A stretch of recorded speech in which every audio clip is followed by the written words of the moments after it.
অ্যালার্টেই খুলল school college, প্রতিক্রিয়া মিশ্র। তীব্র গরমের মধ্যে চট্টগ্রামে ৪৮ ঘন্টার পরিবহন ধর্মঘট, যাত্রীদের চরম দুর্ভোগ। রুমায় সেনাবাহিনীর অভিযানে ২ কেএনএফ সদস্য নিহত, বিপুল পরিমাণ গোলাবারুদ উদ্ধার। Sponsored by RR Kabel and Online Properties Limited.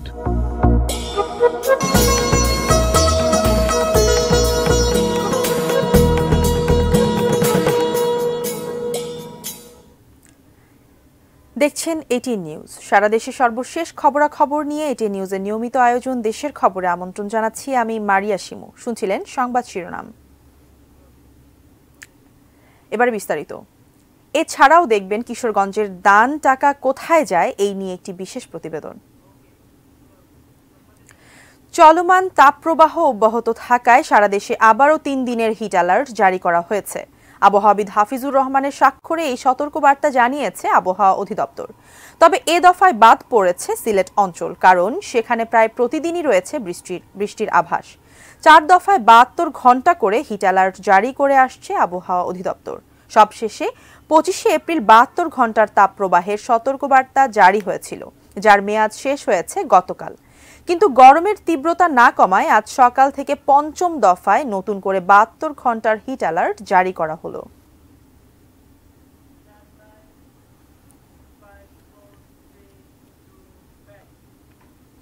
খুলেছে স্কুল কলেজ। তীব্র গরমের মধ্যে শিক্ষা প্রতিষ্ঠান খোলা নিয়ে মিশ্র প্রতিক্রিয়া শিক্ষার্থী ও অভিভাবকদের। ২ শিফটে স্কুল চালু রাখার সিদ্ধান্ত হলেও স্কুল টাইম ডে শিফট থেকে মর্নিং শিফটে আনার দাবিও জানিয়েছেন অনেকে। প্রতিনিধিদের পাঠানো তথ্য ও ছবিতে ডেস্ক রিপোর্ট। চুয়াডাঙ্গায় তাপমাত্রা ৪৩ ডিগ্রি সেলসিয়াস ছুঁই।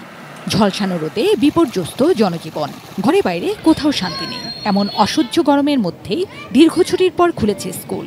শঙ্কার মাঝেই শুরু হয়েছে পাঠদান। স্কুল খোলায় খুশি বরিশালের শিক্ষার্থীরা, তবে অভিভাবকরা বলছেন তাপমাত্রা কিছুটা কমার পর শিক্ষা প্রতিষ্ঠান খুললে ভালো হতো। গরমে বাচ্চারা অসুস্থ হয়ে পড়ে, আমরা নিজেদেরও খুব খারাপ লাগতেছে। ৯টা সাড়ে ৯টার ভিতরে ছুটি হলে আমাদের জন্য ভালো হয়। তো আগামী টেস্ট পরীক্ষার আগে অনেক বাচ্চারা, অনেক স্টুডেন্ট অসুস্থ হয়ে পড়তেছে, যেটা আমাদের পরীক্ষার জন্য অত্যন্ত ক্ষতিকর। গরমের অস্বস্তি থাকলেও দীর্ঘদিন পর বন্ধু সহপাঠীদের সঙ্গে দেখা হয় খুশি রংপুরের শিক্ষার্থীরা। জিলা স্কুল, সরকারি বালিকা উচ্চ বিদ্যালয় সহ নগরের বেশ কয়েকটি বিদ্যালয়ে প্রথম দিনেই উপস্থিতি প্রায় ৯০%। সব ফ্রেন্ডদের সাথে দেখা হচ্ছে, অনেক মজা হচ্ছে। এখন গরমের উপর তো হাত নাই, একটু কষ্ট হচ্ছে, সমস্যা নেই, পড়ালেখা তো চালিয়ে যেতে হবে। আমার বন্ধুদের সাথে দেখা হলো এবং আমাদের স্যার ম্যামের সাথে দেখা হলো। তীব্র তাপদাহের কারণে আমরা অ্যাসেম্বলিটা বন্ধ রেখেছি। স্কুল খোলা নিয়ে খুলনায় শিক্ষার্থীদের পাশাপাশি অনেক অভিভাবকেরই সন্তুষ্টির প্রতিক্রিয়া। স্কুলে ফিরে উচ্ছ্বসিত সিলেটের শিক্ষার্থীরাও। অনেক ভালো লাগছে, আমাদের অনেক দিন পর স্কুল খুললো। বাচ্চারা তো স্কুলে আইতো, খুব উৎসাহ, তারা আইতো, ইচ্ছায় আইতো স্কুলও, কিন্তু গরমে আমাদের মনে হয় যে একটু ক্ষতি হইতে পারে। পিছানি তো বড় জিনিস না, বাচ্চারা সুস্থ থাকাটা হইলে বড় জিনিস। প্রথম দিনে রাজশাহী স্কুলগুলোয় শিক্ষার্থীদের উপস্থিতি ছিল কম। গরমে কষ্ট হলেও নতুন পাঠ্যক্রম বুঝতে স্কুল খোলা রাখার বিকল্প নেই মনে করছেন শিক্ষকরা। আমরা চাই যে এই স্কুলটা খোলা থাকুক, না হলে বাসায় বসে অনেকেই ক্লান্ত হয়ে যায় এবং পড়াশোনার প্রতি মনোযোগ থাকে না। আমাদের নতুন কারিকুলামের কারণে আমাদের স্কুল চলাটা খুবই দরকার। গরম তো একটু মেজর ইস্যু, কিন্তু গরম তো আর সব সময়ের জন্য থাকবে না। সন্তান স্কুলে যেতে পারায় খুশি চাঁদপুরের অভিভাবকরা। বন্ধ হওয়াতে আসলে আমাদের বাচ্চাদের পড়াশোনা অনেক অবনতি হয়েছে, খোলা হওয়াতে আমাদের জন্য অনেক ভালো হয়েছে। তীব্র তাপদাহে বাচ্চাদের যে সমস্ত ক্ষতি হতে পারে সেটা চিন্তা করে পর্যাপ্ত নিরাপদ পানির ব্যবস্থা গ্রহণ করেছি। নির্দেশনা মেনে স্কুল চলবে বলছেন চাঁপাইনবাবগঞ্জের শিক্ষকরা। বাচ্চাদের জন্য আমরা সুপেয় পানি এবং নির্বিচ্ছিন্ন বিদ্যুতের ব্যবস্থা করেছি। জিনিয়া ইসলাম, ডেস্ক রিপোর্ট, এটিএন নিউজ। তীব্র গরমে কষ্টে আছে বন্যপ্রাণীরাও। হবিগঞ্জের সাতছড়ি জাতীয় উদ্যান ছেড়ে লোকালয়ে চলে আসছে তারা। বিশেষ করে বানরগুলো খাবারের জন্য বন ছেড়ে বের হয়ে আসছে। গরমের কারণে দর্শনার্থীর সংখ্যাও গেছে কমে। হবিগঞ্জ প্রতিনিধি আব্দুল হালিমের পাঠানো তথ্য ছবিতে ডেস্ক রিপোর্ট। হবিগঞ্জ জেলার মাধবপুর ও চুনারুঘাট উপজেলা নিয়ে বিস্তৃত সাতছড়ি জাতীয় উদ্যান। বিশাল আয়তনের এই বনে রয়েছে ১২৪ প্রজাতির বন্যপ্রাণী এবং ২০৮ প্রজাতির উদ্ভিদ। কিন্তু প্রচণ্ড গরমে পর্যটক কমে গেছে। তীব্র দাবদাহ ও খাদ্য সংকটে লোকালয়ে চলে আসছে বানর, হনুমান সহ বিভিন্ন প্রাণী। গরমের তীব্রতার কারণে এদিক সেদিক ছুটোছুটি করছে। কাবু হয়ে পড়েছে তীব্র গরমে। খাদ্যের সন্ধানে এসব বন্যপ্রাণী লোকালয়ে এসে পড়ছে প্রাণনাশের ঝুঁকিতে। এইখানকার যে বন্যপ্রাণীগুলো কিছু কিছু বানর দেখলাম, খুবই সংখ্যা একবারে কম হয়ে গেছে। আগে শুনছি অনেক বানর থাকে। বিভিন্ন সময় এখানে যেসব প্রাণী দেখা যেত তাদের সংখ্যা তুলনামূলক আগের চেয়ে অনেক কমে গেছে। অতিরিক্ত গরমের কারণে এখানে না পর্যটক ঠিক মতো আসতে পারতেছে, আর পর্যটক না থাকার কারণে বন্যপ্রাণী আজকে তাদের খাবার শূন্য। ছড়ায় নালায় যেগুলো পানি ছিল শুকিয়ে গেছে, পর্যাপ্ত পানি দরকার। লোকালয়ে আসা প্রাণীদের প্রাণ বাঁচাতে ও নিরাপত্তা নিশ্চিতে কি কাজ করছে বন বিভাগ? বন্ধের সময় মোটামুটি টুরিস্ট ছিল, বন্ধের পরে হয়তোবা তারা আসার আগ্রহ হারিয়ে ফেলেছে বলে মনে হয়। আর গরম একটা এখানে বড় ফ্যাক্টর। এই গরমের জন্যই মূলত টুরিস্ট, এবং এমনকি আমরাও ঠিক মতো বাইরে যাইতে পারতেছি না। জিনিয়া ইসলাম, ডেস্ক রিপোর্ট, এটিএন নিউজ। একদিকে তীব্র গরম, তারই মাঝে ফেনীতে দীর্ঘ সময় জুড়ে লোডশেডিং, ফলে বিপর্যস্ত হয়ে পড়ছে জনজীবন। ফেনীর শহীদ মিনারের সামনে থেকে বিস্তারিত জানিয়েছেন দিদারুল আলম। সারা দেশের মতো ফেনীতেও বইছে তীব্র তাপদাহ। আমরা এই মুহূর্তে রয়েছি ফেনীর শহীদ মিনার চত্বরে। এখানে আমরা একটু আগে আবহাওয়া অফিসের সাথে কথা বলেছি, তারা আমাদেরকে যেমনটি জানিয়েছেন যে এই মুহূর্তে 34 ডিগ্রি সেলসিয়াস তাপমাত্রা পড়ছে, এবং এর আগে গত রোববারে কিন্তু ফেনীতে সর্বোচ্চ তাপমাত্রা ছিল যেটি 36 ডিগ্রি সেলসিয়াস। এই তাপদাহের মাঝে কিন্তু এই মুহূর্তে বিদ্যুতের একটা বিভ্রাট রয়েছে, এবং বিদ্যুৎ প্রতিনিয়ত আসছে যাচ্ছে, যে শহরে যেমন গ্রামের চিত্রটি কিন্তু আসলে অন্য সময়ের তুলনায় একটু বেশি। আমরা বিদ্যুৎ উন্নয়ন বোর্ড থেকে যে তথ্য পেয়েছি সেই তথ্য অনুযায়ী ফেনীতে প্রতিদিন গড়ে 42 মেগাওয়াট বিদ্যুতের প্রয়োজন। সেই বিদ্যুতের বিপরীতে কিন্তু প্রতিদিন আমরা বিদ্যুৎ পাচ্ছি 27 মেগাওয়াটের মতো। এই মুহূর্তে টাঙ্গরোডে একটি বিষয় দেখতে পেলাম, সেটি হচ্ছে যে এখানকার ফেনী পৌরসভার মেয়র তিনি গত 3-4 দিন ধরেও কিন্তু আসলে আমরা দেখেছি যে তিনি প্রতিনিয়ত এখানকার যারা শ্রমজীবী মানুষ রয়েছেন, বিশেষ করে রিক্সা চালক এবং এখানকার যারা ডে লেবার যারা প্রতিদিন কাজে বের হন, আমরা দেখছি যে তিনি একদিন আইসক্রিম দিচ্ছেন, একদিন পানি, একদিন তিনি আমরা যেটি দেখেছি যে শরবতের ব্যবস্থা করেছিলেন। এবং পৌরসভার উদ্যোগে কিন্তু ফেনীর 4টি পয়েন্টে আমরা যেটি দেখেছি যে ঠান্ডা পানির ব্যবস্থা করা হয়েছে, যেখানে আসলে যারা সাধারণ মানুষ রয়েছেন তারা যেন প্রতিনিয়ত ঠান্ডা পানি খেতে পারেন, সেজন্য তিনি ব্যবস্থা করেছেন এবং প্রতিনিয়ত করছেন। এবং আমরা তার সাথে কথা বলেছি, তিনি আমাদেরকে যেমনটি জানিয়েছেন যে তিনি এই যতদিন পর্যন্ত এই তাপদাহ থাকবে তিনি ততদিন পর্যন্ত এই কার্যক্রম চালিয়ে যাবেন বলে আমাদেরকে জানিয়েছেন। যে এই ছিল আমার কাছে ফেনী থেকে তাপদাহের সর্বশেষ। পঞ্চগড় জেলায় কয়েকদিন ধরেই তাপমাত্রার পারদ ওঠানামা করছে 35 থেকে 38 ডিগ্রি সেলসিয়াসের ঘরে। বাতাসে জলীয় বাষ্প থাকার কারণে তা অনুভূত হচ্ছে 40 থেকে 42 ডিগ্রির সমপরিমাণ। জেলার বিভিন্ন স্থানে বৃষ্টির প্রার্থনায় করা হয়েছে ইস্তেস্কার নামাজ। বিস্তারিত জানাচ্ছেন পঞ্চগড় প্রতিনিধি সিদ্ধার্থ কর্মকার। অব্যাহত তাপপ্রবাহের কারণে সারা দেশের মতো দেশের সর্বত্র জেলা পঞ্চগড়েও কিন্তু জনজীবনে নেমে এসেছে স্থবিরতা, এবং অব্যাহত এই তাপ কারণে বিশেষ করে এই বছর কিন্তু বৈশাখের শুরু থেকে আজ এ পর্যন্ত দুই সপ্তাহ পার হয়ে গেলেও কিন্তু বৃষ্টি দেখা মিলছে না।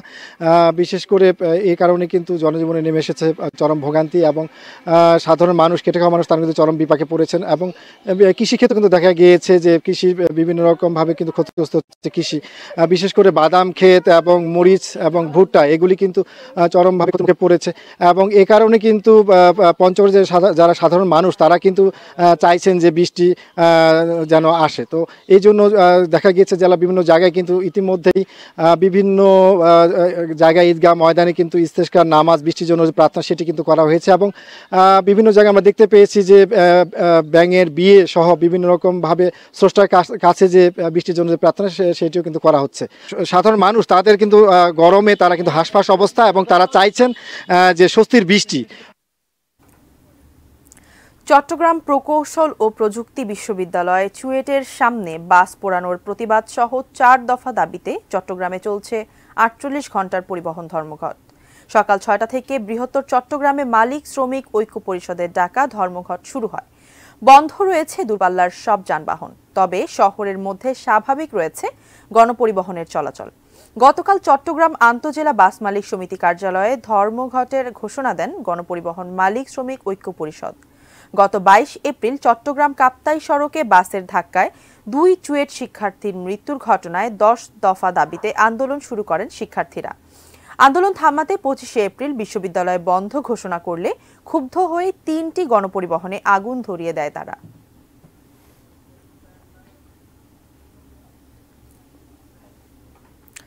স্থানীয় সরকারের জেলা পরিষদ, পৌরসভা ও ইউনিয়ন পরিষদের প্রায় 100 পদে সাধারণ ও শূন্য পদে উপনির্বাচন অনুষ্ঠিত হয়েছে। সকাল 8টা থেকে শুরু হওয়া ভোট গ্রহণ চলে বিকাল 4টা পর্যন্ত। বিভিন্ন কেন্দ্র সকাল থেকেই ভোটারদের ভিড় দেখা গেছে, তবে বেলা বাড়ার সাথে সাথে এ উপস্থিতি বেড়েছে। 19টি ইউনিয়নে চেয়ারম্যান, সাধারণ ও সংরক্ষিত ওয়ার্ডের সদস্য পদে নির্বাচন অনুষ্ঠিত হয়েছে। 2টি পৌরসভায় মেয়র ও 2টি জেলা পরিষদে কাউন্সিলর এবং 65টি ইউনিয়ন পরিষদের বিভিন্ন শূন্য পদে হয়েছে ভোট গ্রহণ। এছাড়া 7টি পৌরসভায় নির্বাচন অনুষ্ঠিত হয়েছে ওয়ার্ড কাউন্সিলর পদে। এর মধ্যে নীলফামারীর জলঢাকা ও রাজশাহীর কাটাখালী পৌরসভায় ভোট গ্রহণ হয়েছে মেয়র পদে। 2022 সালে 7 ধাপে 4500 ইউপির ভোট গ্রহণ সম্পন্ন করে ইসি। মেয়াদ উত্তীর্ণ হওয়া সাপেক্ষে অপর ইউনিয়ন পরিষদে ভোট হয়েছে।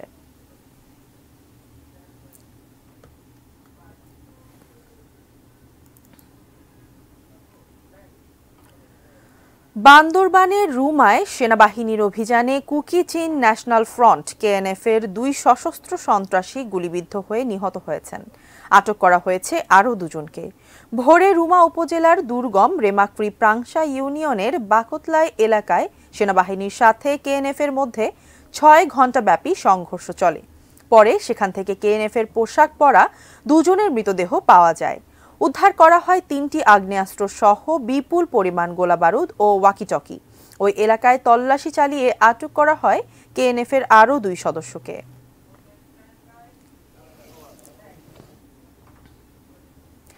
এবারে কিশোরগঞ্জের দান করা টাকা কোথায় যায় এই নিয়ে একটি বিশেষ প্রতিবেদন। কিশোরগঞ্জের ঐতিহাসিক পাগলা মসজিদের দানবাক্স খুললেই পাওয়া যায় কোটি কোটি টাকা। থাকে বিদেশি মুদ্রা, সোনা রূপার গয়না, এমনকি হীরাও। মসজিদ উন্নয়নের পাশাপাশি দানের অর্থ মানবতার সেবা ও জনকল্যাণে খরচের দাবি করেছেন জেলাবাসী। পাগলা মসজিদে দানের বিপুল পরিমাণ অর্থ কিভাবে কোন খাতে খরচ হয় খোঁজ নিয়েছেন আমাদের কিশোরগঞ্জ প্রতিনিধি শফিক আদনান। কিশোরগঞ্জ শহরের পশ্চিম দিয়ে বয়ে যাওয়া নরসুন্দা নদীর তীরে ঐতিহাসিক পাগলা মসজিদ ও ইসলামিক কমপ্লেক্স। 250 বছরের পুরনো এই মসজিদ ঘিরে প্রচলিত রয়েছে আধ্যাত্মিক জনশ্রুতি। প্রতি ভোরে মসজিদ প্রাঙ্গণের এমন দৃশ্য। মানুষের বিশ্বাস, পাগলা মসজিদে মানত ও দান করলে মনোবাসনা পূরণ হয়। এমন বিশ্বাসে মুসলমান, হিন্দু সব ধর্মের মানুষ দান করেন। পাগলা মসজিদে আপনি দান করলে বা একটা মানত করলে আল্লাহর রহমতে মানতটা পূরণ হয়। বিপুল দানে 3 মাসের মধ্যেই ভরে যায় মসজিদের 9টি দান বাক্স বা সিন্দুক। সবশেষ গত 20 এপ্রিল দান বাক্স খুলে পাওয়া গেছে মসজিদের ইতিহাসের সর্বোচ্চ 7,78,67,537 টাকা। রূপালী ব্যাংকের স্থানীয় শাখায় জমা রাখা হয় এই অর্থ। অন্যান্য ব্যাংকেও মসজিদের নানা ধরনের হিসাব আছে। সব মিলিয়ে ব্যাংকগুলোতে কি পরিমাণ টাকা জমা আছে তা প্রকাশ করতে রাজি নয় মসজিদ কমিটি। মসজিদ উন্নয়নের পাশাপাশি আর্তমানবতার সেবা ও সমাজ কল্যাণে দানের টাকা ব্যয় করা হলে বাড়বে মসজিদের মর্যাদা। স্বচ্ছতার স্বার্থে আয় ব্যয়ের হিসাবও নিয়মিত জানানো দরকার বলে মনে করেন জেলার সচেতন মহল। দানের এই ব্যাপক টাকা কিভাবে কাজে লাগতেছে এবং এটার প্ল্যান কি, পরিকল্পনা কি, এটা জনগণের জানা উচিত বলে আমি মনে করি। যে বিশাল অঙ্কের একটা টাকা পাগলা মসজিদে মানুষকে দান করেন, সেটা মসজিদের উন্নয়নের বাইরেও মানুষের কল্যাণে যদি সেটা ব্যবহার করা হয়। মসজিদ পরিচালনা কমিটি অবশ্য জানিয়েছে তহবিলের লভ্যাংশ থেকে দরিদ্র রোগীদের নিয়মিত সাহায্য দেয়া হয়। আছে খরচের আরও কিছু খাত। মসজিদ ঘিরে একটি পূর্ণাঙ্গ ইসলামিক কমপ্লেক্স নির্মাণের প্রকল্প নেওয়া হয়েছে। তাতে খরচ হবে 100 কোটিরও বেশি টাকা। এই অঞ্চলের মানুষের একটা দাবি রয়েছে মসজিদ কমপ্লেক্স নির্মাণ এবং এটা যেন একদম দর্শনীয় একটা স্থাপনার মতো হয়। আশা করছি আগামী মাসে আমাদের পরামর্শ নিয়োগ সম্পন্ন হবে। Shamsul Arefin, desk report, ATN news. দেশের খবরে নিচ্ছে একটি বিরতি, এরপর আরও থাকছে ১,৫০০ কোটি টাকা ছাড়ালো পদ্মা সেতুর টোল আদায়। সিলেটের জকিগঞ্জে সড়ক দুর্ঘটনায় ৩ জন নিহত।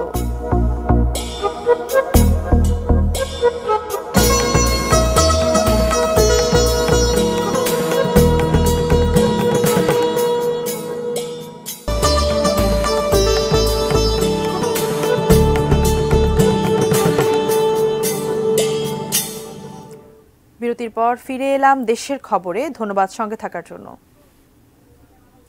মিলবে সৌরবিদ্যুৎ, চলবে কৃষিকাজ, বর্ষায় ধরা যাবে মাছও। সিরাজগঞ্জের সায়দাবাদ এলাকায় কৃষি বান্ধব এমন সোলার প্রকল্প বাস্তবায়নের কাজ চলছে পুরোদমে। প্রকল্পের সর্বশেষ অগ্রগতি জানাচ্ছেন সহকর্মী মনিরুল ইসলাম মিন্টু। সারা বিশ্বে নবায়নযোগ্য জ্বালানির জনপ্রিয়তা বাড়ছে, এক্ষেত্রে আমাদের বাংলাদেশেও কিন্তু পিছিয়ে নেই। বিভিন্ন জায়গাতেই এরকম সোলার প্যানেল বসিয়ে বিদ্যুৎ উৎপাদনের যে কার্যক্রম সেটি হাতে নেওয়া হচ্ছে। এরই অংশ হিসেবে এই সিরাজগঞ্জে বাংলাদেশ চায়না যৌথ উদ্যোগে ৯২১ কোটি টাকা ব্যয়ে যে বিদ্যুৎ উৎপাদনের যে পরিকল্পনা নেওয়া হয়েছে, এর মাধ্যমে এখান থেকে ৬৮ মেগাওয়াট বিদ্যুৎ জাতীয় গ্রিডে যুক্ত হবে এবং এই প্রকল্পের কাজ বলা যায় যে প্রায় শেষ। কর্তৃপক্ষ যেটা আমাদেরকে জানিয়েছেন যে মে মাসের শেষের নাগাদ এই প্রকল্পের কাজ শুরু হবে। সেক্ষেত্রে জুন থেকেই যদি এটি উদ্বোধন করা যায় তাহলে জাতীয় গ্রিডে কিন্তু এখানকার বিদ্যুৎ যুক্ত হবে।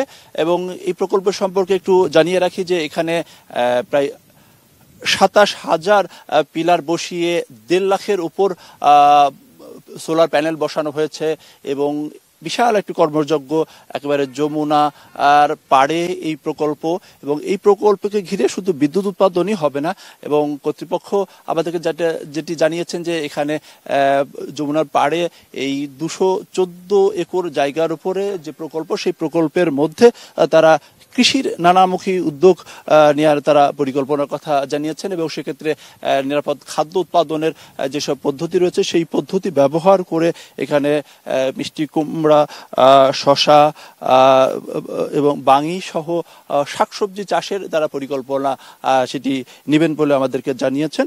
তবে এই প্রকল্পের কথা যদি বলি, যেটি বলছিলাম, তারা বলছেন যে মে মাসের শেষ নাগাদ এই প্রকল্পের কাজ শেষ হবে এবং সেটি এখানকার কৃষি কাজে ব্যবহারের পাশাপাশি জাতীয় গ্রিডে বাদবাকি যে বিদ্যুৎ সেটি যুক্ত হবে এবং বলা যায় যে নবায়নযোগ্য জ্বালানির যে ব্যবহার বা সেটির একটি বড় উদাহরণ হয়ে থাকবে এই প্রকল্পটি।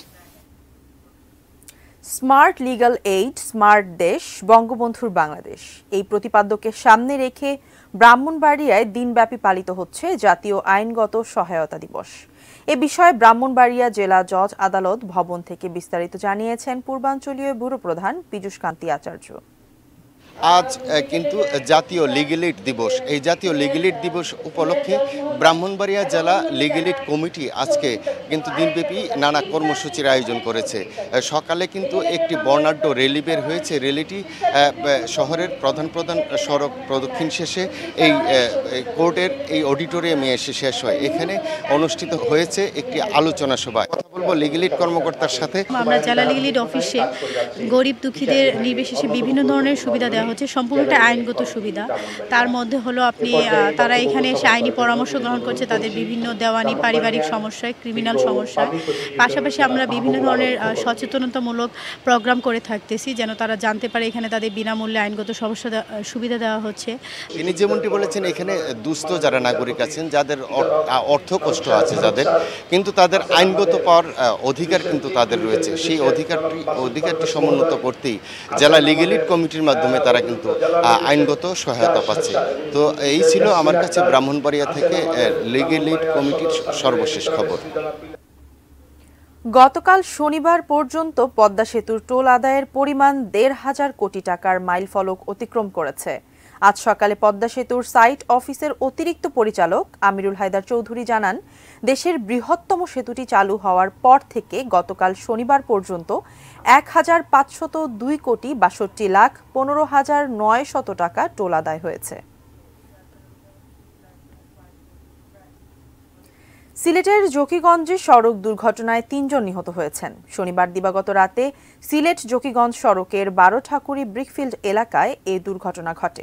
স্থানীয়রা জানায়, মধ্যরাতে একটি মোটরসাইকেলে করে বাড়ি ফিরছিলেন বারোঠাকুরি গ্রামের বাসিন্দা রেদওয়ান, মঞ্জুর ও দেলোয়ার হোসেন। বারোঠাকুরি ব্রিকফিল্ডের কাছে পৌঁছালে একটি ট্রাকের সঙ্গে মোটরসাইকেলের সংঘর্ষ হলে ঘটনাস্থলেই রেদওয়ান আহমেদ ও দেলোয়ার হোসেন মারা যান। গুরুতর আহত অবস্থায় মঞ্জুর আহমেদকে উদ্ধার করে সিলেট এমএজি ওসমানী হাসপাতালে নেয়ার পথে তিনিও মারা যান।